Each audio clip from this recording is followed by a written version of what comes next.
lại khăng cả căn ri đồng nề căn đi hay cả quần vai quần thế si mai lung ninh quay gần bờ và tại chân bằng lá ri lung lại căng in tuan căng đá lâu rồi phần phần đi ta an yêu thay mà ghé in tao hay cả gần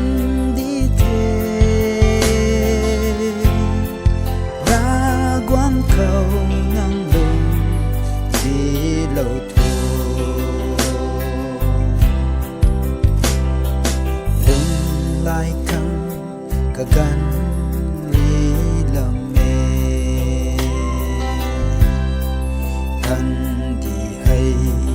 cả quần vai quần thế in ban răng gai quay gần bờ cross tận giao na lưng đã lưng lại căng in tuan căng đá lâu rồi tuan phần đi ta an yêu thay mà ghé in tao hay cả gần đi thế ra quán cầu nắng lùng đi lâu thôi